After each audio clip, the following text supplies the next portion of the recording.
Hablemos con él, Julio, quien es abogado de una parte de las víctimas de la tragedia del Jet Set. Jean Christopher, buenas tardes, bienvenido. Muy buenas tardes y buenas tardes a todos del mediodía. Placer siempre conversar con usted. Jean Christopher, ¿a quiénes tú representas? Yo estoy representando a la familia de la ocisa Liricet Ventura y también estamos preparando ya otro proceso para depositarlo en las próximas horas. Es decir, que serían 2 querellas con constitución en parte civil. ¿Cuál es tu lectura como abogado de estos acontecimientos que últimamente se han presentado? La detención con relación a Antonio Espaillá y su hermana, donde se le está conociendo este proceso por homicidio involuntario, donde la investigación inicia el proceso. ¿Cuál es tu parecer como abogado? Sí, habíamos sido de opinión en unas intervenciones anteriores que era normal el tiempo que se estaba tomando la Procuraduría General de la República y el Ministerio Público para realizar esta investigación, en razón que se necesitaba un peritaje profundo, un peritaje que se analice algunas piezas de los escombros para que el proceso al final no se vaya a caer. No era una cuestión de rapidez, sino de que las acciones que se tomaran fueran contundentes. En ese sentido, nosotros entendimos prudente el tiempo que se tomó el Ministerio Público para realizar esta investigación y proceder con la detención, y en las próximas horas ya se estaría depositando la solicitud de medida de coerción. Jean Christopher, Elizabeth tiene una pregunta. Muy buenas tardes, bienvenido al show del mediodía, Elizabeth Fonder de este lado. Vamos a verificar para ver qué opinión usted se merece con esto. Si hubiese sido diferente, si los propietarios de Jet Set hubiesen mostrado humanidad, hubiesen estado diferentes, hubiesen estado cara a cara con el proceso, ayudando a los socorristas y todo eso, tal vez hoy en día hubiese sido diferente. Bueno, uno de los aspectos que tiene que tomar el juez de la instrucción al momento de imponer una medida de coerción es precisamente el comportamiento de los imputados luego de un hecho.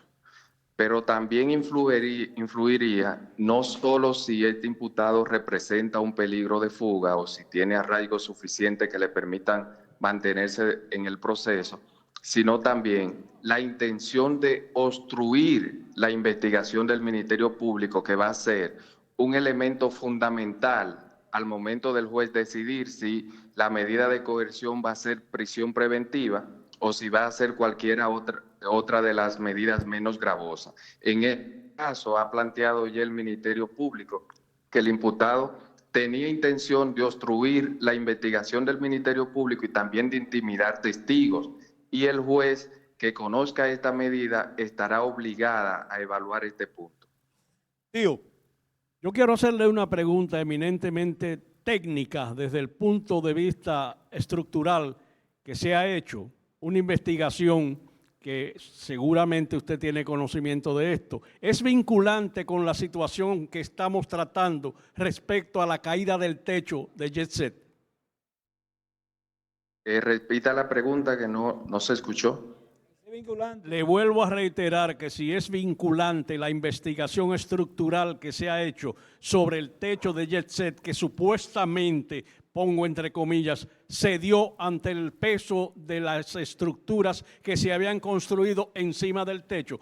¿Es vinculante esa situación con el caso que se está tratando? Totalmente vinculante, porque esa investigación estructural es lo que va a permitir probar la negligencia, la imprudencia en el manejo de esa infraestructura, sobre todo cuando se hicieron algunas modificaciones y se incorporaron una cantidad de peso a ese techo sin ningún estudio técnico, sin ninguna solicitud de permisología para ver si esa infraestructura cumplía con las condiciones para soportar este peso. De manera que ese estudio técnico que se ha realizado es la prueba fundamental del Ministerio Público para poder configurar la negligencia y la imprudencia contenida en el artículo 319 del Código Penal respecto al homicidio involuntario. Jean Christopher, ¿cuál es el Julio. pedimento de las víctimas que representa o de los familiares? Sí, en primer término, esto no es un asunto económico. Sin embargo, hay que destacar que el protocolo de las querellas con constitución en actor civil es demostrar el daño moral, psicológico, material que le ha causado un hecho a la víctima. En ese sentido, todas las querellas, aparte de promover la acción penal del Ministerio Público, van a contener una parte indemnizatoria. En el caso nuestro, nosotros hemos solicitado una indemnización de 100 millones de pesos en el entendido de que una vida humana no tiene precio, no tiene un valor pecuniario. Sin embargo, esta cantidad siempre va a estar a consideración de un juez de fondo. Doctor, quiero hacerle una pregunta breve. Finalmente. Hablaba de la situación vinculante. ¿Quién es que ordena el experticio? ¿El Poder Ejecutivo o la Procuraduría General de la República para hacerlo coincidir con eso que yo estoy insistiendo, de que sí es una situación anómala? Porque El Ministerio Público siempre va a ser el director de una investigación penal, el que solicita las experticias y por tanto el que tiene la calidad para investigar un hecho, Pero no el Poder fue Judicial. el Poder Ejecutivo quien ordenó a través del presidente de la República que se hiciera ese experticio. Así es. Ellos pueden designar una comisión, sugerir una comisión, sin embargo, la dirección de una investigación penal, la recolección de pruebas siempre, por un tema de independencia, va a estar a cargo del Ministerio Público. Bien, Jean Muchísimas Christopher, gracias. muchísimas gracias por establecer contacto con nosotros. Siempre las puertas de nuestro espacio siempre están abiertas para ti. Muchas gracias. Transición. Transición. Vía Zoom hablamos, Julio, ¿con quién ahora? Norberto Rondón. Tenemos al doctor Norberto Rondón, con quien vamos a conversar, que también representa a algunas de las víctimas que lamentablemente perdieron la vida en el Jet Set. Norberto, buenas tardes, bienvenido a la Telerrealidad. Qué honor.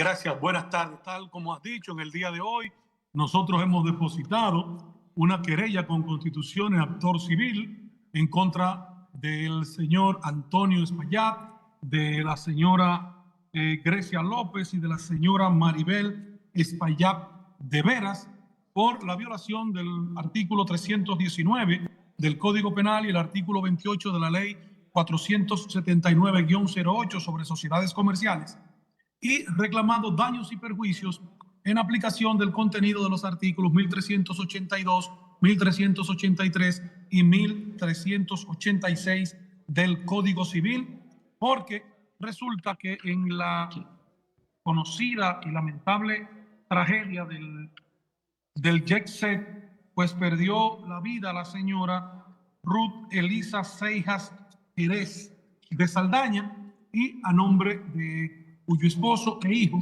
hemos pues depositado en el día de hoy esta querella con constitución en actor civil, y esperamos que cuando se vaya a conocer la medida de coerción pues estar ahí presente y nosotros hacer pues nuestra solicitud de medida de coerción independientemente de la que realice el Ministerio Público.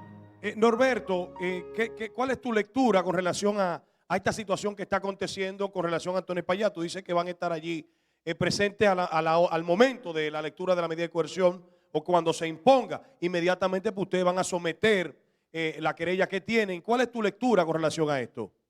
No, nosotros hemos depositado ya la querella. Okay. Lo que nosotros vamos a hacer cuando se esté conociendo la medida de coerción es solicitarle al juez que imponga una medida de coerción, que podría ser o la misma que plantea el Ministerio Público o una distinta, dependiendo de si estamos de acuerdo con lo que en cuanto a la medida plantea el Ministerio Público. ¿Y qué plantea el Ministerio Público, Norberto? ¿Para edificar al público? No. En este momento no nos han entregado aún copia de la solicitud de medida de coerción. Tenemos parte de los colegas que están trabajando el caso con nosotros tratando de retirar, de obtener esa información para poder manejarla y poder entonces tomar una decisión al respecto. Estaba escuchando a un distinguido colega que a una pregunta muy interesante que hacía el periodista Herrera, sobre el valor del informe que presentó una comisión designada por el Ministerio Público.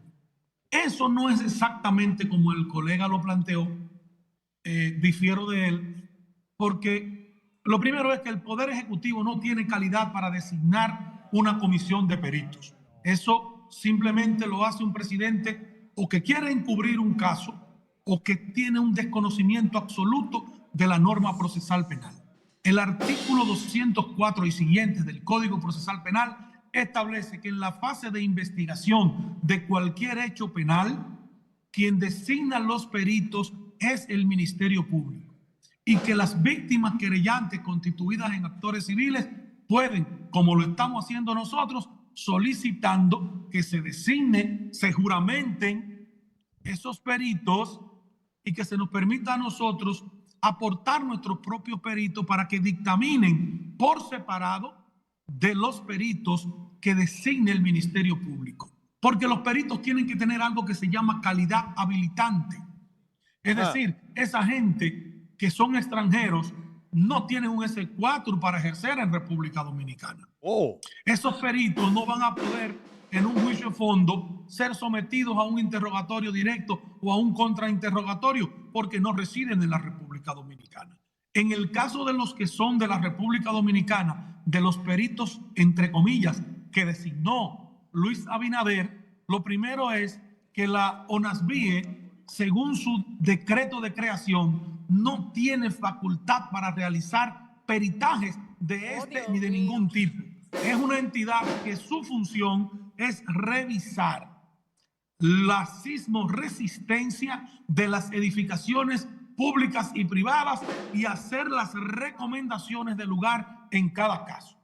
Además, parte de los miembros de esa comisión que designó el doctor Luis Abinader son empleados del gobierno.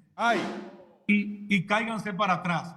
Hay uno de ellos que es socio de una compañía que es beneficiaria de una contrata del gobierno, de una adjudicación de una contrata con el gobierno. Oye, entonces evidentemente, Norberto, de que ahí no hay el requisito de la imparcialidad que debe tener un perito para un tema tan delicado como este. según el planteamiento que estás haciendo, Norberto, entonces quiere decir que posiblemente este informe ejecutivo que fue entregado primero por la comisión al presidente de la República, supuestamente, y luego a la Procuraduría General de la República, y en base a eso, ellos están estructurando su expediente, carece de validez desde la perspectiva de lo que tú estás planteando. No, eso es totalmente inválido. Porque ¿cuándo se juramentaron estos peritos? Y entonces, ¿cuándo lo Norberto designó el Ministerio Público? Ajá. ¿Perdón? Sí, no, pero la pregunta es, tú sostienes que es inválido, entonces ¿qué hacer ahora, a partir de este momento?